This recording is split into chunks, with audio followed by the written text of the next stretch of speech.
ఏ రుణ సంబంధంతో తల్లిదండ్రులకు పిల్లలు సంతానంగా జన్మిస్తారు? తమ సంతానం వలన తమకే ఎందుకు కష్టాలు వస్తాయి? పూర్వం ఒక ఊరిలో ఒక వ్యక్తి తన భార్యతో కలిసి సంతోషంగా జీవనం గడుపుతూ ఉన్నాడు. అతను సద్బ్రాహ్మణ వంశంలో జన్మించిన ఏ పూజలు, ఏ హోమాలు చేయడం వచ్చేవి కావు.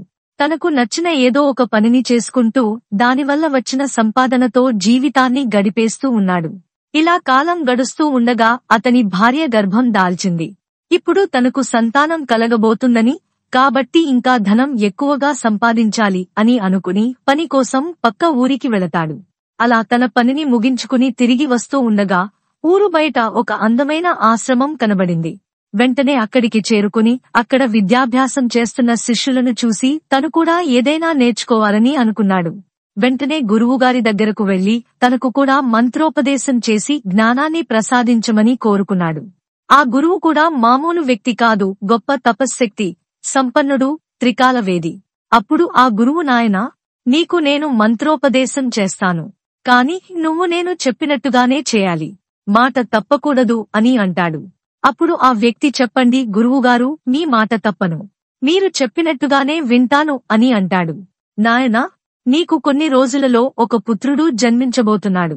నీకు అలా పుత్రుడు జన్మించగానే ఆ పుత్రుడిని తెచ్చి నాకు ఇవ్వాలి. అప్పుడు ఆ వ్యక్తి ఆశ్చర్యపోయాడు. గురువుగారి ఆజ్ఞ కాబట్టి సరే గురువుగారు అని చెప్పి అక్కడి నుంచి వెళ్లిపోయాడు. అలా ఇంటికి వెళ్లి జరిగినదంతా తన భార్యకు చెప్పాడు. భార్య మొదటిగా తన పుత్రుడు దూరం అవుతాడు అని బాధపడి, నా గురువుగారి దగ్గర తన పుత్రుడు పెరిగితే చాలా గొప్పవాడు అవుతాడు అని భావించి గురువుగారికి తన పుత్రుడిని ఇవ్వడానికి ఒప్పుకుంది. కాలం గడిచింది. ఒక రోజున ఆమె ఒక అందమైన మగ బిడ్డకు జన్మనిచ్చింది. ఆ తర్వాత గురువుగారికి ఇచ్చిన మాట ప్రకారం ఆ బాబును తీసుకుని ఇద్దరు గురువు వద్దకు చేరుకుని తమ పుత్రుడిని గురువుగారికి ఇచ్చి అప్పచెబుతారు. ఆ గురువు ఆ తల్లిదండ్రులు ఇద్దరు చూస్తూ ఉండగానే ఆశ్రమం పక్కన ఒక చిన్న గొయ్య తీసి ఆ చిన్న బాబును అందులో పాతిపెట్టేశాడు. అది చూసిన ఆ తల్లిదండ్రులకు చాలా బాధ కలిగింది. ఏంటి గురువుగారు ఇలా చేశారు? మాకు ఎన్నో రోజులకు సంతానం కలిగితే మా కళ్ల ముందే మా పుత్రిని పాతిపెట్టారు అంటూ బోరున ఏడ్చి, ఇక ఏం చేస్తాం అని ఆ పుత్రుడు మనకు రాసిపెట్టి లేడు అని అనుకుని ఆశ్రమం నుండి బయలుదేరుతూ ఉన్నారు. నాయనా, నీకు మళ్లీ కొన్ని రోజులలో ఇంకో పుత్రుడు జన్మిస్తాడు. అప్పుడు కూడా భయపడకుండా ఆ బిడ్డను తెచ్చి నాకు అప్పచెప్పు అని ఆ గురువుగారు అతనితో అంటాడు. అది విన్న ఆ తల్లిదండ్రులు ఏమీ మాట్లాడకుండా ఇద్దరు ఇంటికి చేరుకుని పుత్రుని గురించి ఆలోచిస్తూ కొన్ని రోజులు బాధపడ్డారు. కాలం గడిచిపోయింది. గురువుగారు చెప్పినట్టే మళ్లీ గర్భం దాల్చింది. ఒక రోజున మళ్లీ పుత్రుడే జన్మించాడు. కాని ఈసారి గురువుగారికి తన పుత్రుడిని ఇవ్వడానికి ఇద్దరు కూడా భయపడుతున్నారు. అప్పుడు ఆ భర్త తన భార్యతో ఇలా అంటున్నాడు, చూడు గురువుగారు, ఏది చేసినా ఊరికే చేయరు. అందులో ఏదో ఒక మర్మం ఉంటుంది. అయినా మొదటి బిడ్డని పూడ్చిపెట్టారు, ఇప్పుడు అలా చేయరు. నువ్వు ఏమీ భయపడకు అని అంటాడు. ఎలాగో తన భార్యకు నచ్చజెప్పి వారికి పుట్టిన పుత్రుడిని తీసుకుని గురువుగారి దగ్గరకు వెళ్లారు. అప్పుడు ఆ గురువుగారు వాళ్ల దగ్గర నుండి ఆ బిడ్డను తీసుకుని ఆ బిడ్డని తదేకంగా చూసి వెంటనే మరొక గొయ్యి తవ్వించి అందులో ఆ పుత్రుని ఉంచి పూడ్చిపెట్టాడు. ఈసారి తల్లిదండ్రులకు చాలా కోపం వచ్చింది. కాని ఏమైనా అంటే గురువుగారు ఎక్కడ శపిస్తాడో అని అతనిని ఏమీ అనకుండా మిక్కిలి దుఃఖంతో అక్కడి నుండి బయలుదేరారు. అప్పుడు ఆ గురువుగారు, నాయనా, నీకు కొన్ని రోజులకే వేరొక పుత్రుడు జన్మిస్తాడు. అతడిని కూడా ఇక్కడికి తీసుకురా అని అంటాడు. ఇక ఆ తల్లిదండ్రులు కోపంతో ఏమీ మాట్లాడకుండా అక్కడి నుండి ఇంటికి చేరుకున్నారు. అప్పుడు ఆ తల్లిదండ్రులు, ఒకవేళ ఆ గురువుగారు చెప్పినట్టే వారికి కొన్ని రోజులలో ఒక పుత్రుడు జన్మించినా కాని ఈసారి మాత్రం మన పుత్రుణ్ణి గురువుగారి వద్దకు తీసుకు వెళ్లకూడదు. అసలు మనకి పుత్రుడు జన్మించినట్టుగా గురువుగారికి తెలియకూడదు అని అనుకున్నారు. కాలం గడుస్తూ ఉంది. గర్భం దాల్చింది. ఆ గురువుగారు చెప్పినట్టే మళ్లీ పుత్రుడే జన్మించాడు. తల్లిదండ్రులు ఇద్దరు చాలా సంతోషించారు. ఎట్టి పరిస్థితుల్లో తమ పుత్రుడిని గురువుగారికి ఇవ్వకూడదని చాలా జాగ్రత్తగా చూసుకుంటున్నారు.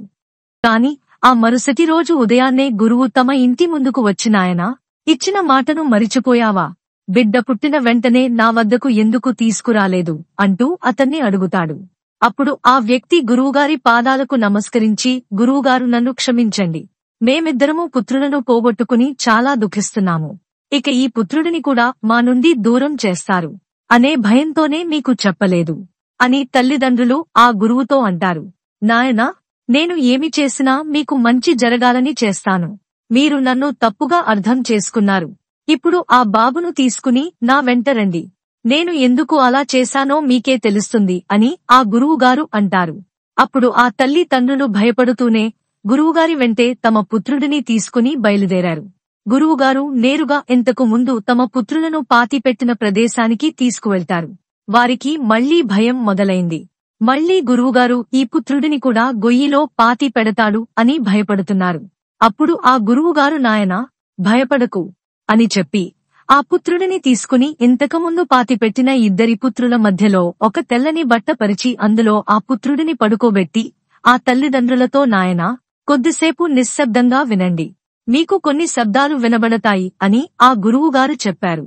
అప్పుడు తల్లిదండ్రులు ఇద్దరు తదేకంగా తమ బిడ్డపైనే దృష్టి ఉంచి వింటున్నారు. అప్పుడు వారికి మొదట పుత్రుని గోతిలో నుంచి రెండవసారి పూడ్చిన పుత్రుడితో ఏదో మాట్లాడుతున్నట్టుగా వినిపించింది. మొదటి పుత్రుడు రెండవ పుత్రునితో ఇలా అంటున్నాడు, ఒరేయ్, వీడికి ఎందుకురా నువ్వు పుత్రునిగా జన్మించావు అని అడుగుతాడు. అప్పుడు రెండవ పుత్రుడు, వీడు పూర్వజన్మలో నా స్నేహితుడు. నా వెంటే ఉండి నన్ను మోసం చేసి నా ధనాన్ని అంతా కాజేశాడు. అందువలన ఒక పిచ్చి వాడిలాగా మారి మరణించాను. ఆ కోపంతోనే ఈ జన్మలో వీడికి పుత్రునిగా జన్మించి వీడికి అష్ట కష్టాలు పెట్టి వీడిని కూడా ఒక పిచ్చి వాడిలాగా మారుద్దాం అని అనుకున్నాను. కానీ మధ్యలోనే ఈ గురువు వచ్చి పాపకర్మల నుండి వీడిని విముక్తుడిని చేశాడు. అలా వీడు తప్పించుకున్నాడు. మరి నువ్వు ఎందుకు వీడికి మొదటి పుత్రుడుగా జన్మించావు అని అంటాడు. అప్పుడు మొదటివాడు, వీడు పూర్వజన్మలో నన్ను మోసం చేసి నానా బాధలు పెట్టి హింసలకు గురిచేసి నన్ను నా కుటుంబం నుంచి దూరం చేశాడు. ఆ పగతోనే నేను ఈ జన్మలో వీడికి పుత్రునిగా జన్మించి వీరిద్దరినీ విడదీద్దాం అని అనుకున్నాను. కానీ మధ్యలో ఈ గురువుగారు వచ్చి నన్ను తీసుకుని వాడు అనుభవించాల్సిన పాపకర్మల ఫలితాన్ని తప్పించారు. అలాగే మనల్ని కూడా పాపకర్మలు చేయకుండా ఆపేశారు. దీనివలన మనకు తరువాత జన్మలో కష్టాలు పడే అవసరం ఉండదు అని అనుకుంటారు. అప్పుడు మొదటివాడు రెండోవాడు కలిసి మూడవ వాడిని ఇలా అడుగుతున్నాడు, ఒరేయ్, నువ్వు ఎందుకురా వీళ్ల కడుపున పుట్టావు అని అడుగుతారు. అప్పుడు ఆ మూడవ బిడ్డ, పూర్వజన్మలో నా బిడ్డలు, నా బంధువులు అందరూ నన్ను వదిలేశారు. అలా వారు వదిలేసినప్పుడు వీళ్లు నన్ను చేరదీశారు. అలా చివరి వరకు నన్ను ఆనందంగా చూసుకున్నారు. అందువలన ఈ జన్మలో వీరికి పుత్రునిగా జన్మించి వీరిని కంటికి రెప్పలా చివరి వరకు ప్రేమతో చూసుకోవాలి అని వీరికే పుత్రునిగా జన్మించాను.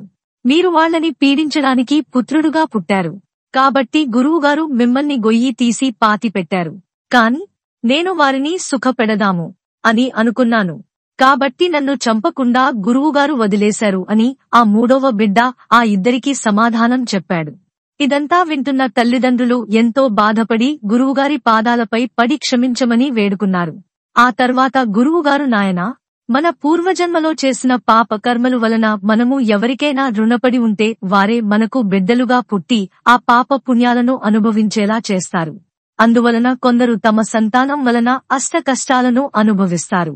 మరి కొంతమందికి వారికి కలిగే సంతానం వలన చివరి వరకు చాలా సుఖాలను అనుభవిస్తారు అని ఆ గురువుగారు తల్లిదండ్రులతో చెప్పారు. ఆ తరువాత ఆ పుత్రుణ్ణి తీసుకుని అక్కడి నుంచి వారు ఆనందంగా వెళ్లిపోయారు. చూశారు కదా, మనకు కలిగే సంతానం పూర్వజన్మలో మనం చేసే పాప పుణ్య కర్మల వలన మనం ఎవరికైనా రుణపడి ఉంటే ఖచ్చితంగా వారే మనకి సంతానంగా జన్మించి, పుణ్యకర్మ అయితే సుఖాలను, పాప కర్మలు చేసి ఉంటే ఆ సంతానం వలన చాలా దుఃఖాలను కలిగిస్తారు. ఈ వీడియో గనుక మీకు నచ్చినట్లయితే ప్లీజ్ లైక్ చేసి మీ ఫ్రెండ్స్ కి షేర్ చేయండి. అలాగే మా కొత్త వీడియోస్ మీకు వెంటనే చేరాలంటే మా ఛానల్ ని సబ్స్క్రైబ్ చేసుకుని పక్కనే ఉన్నటువంటి బెల్ ఐకాన్ ని ప్రెస్ చేయండి. ధన్యవాదములు.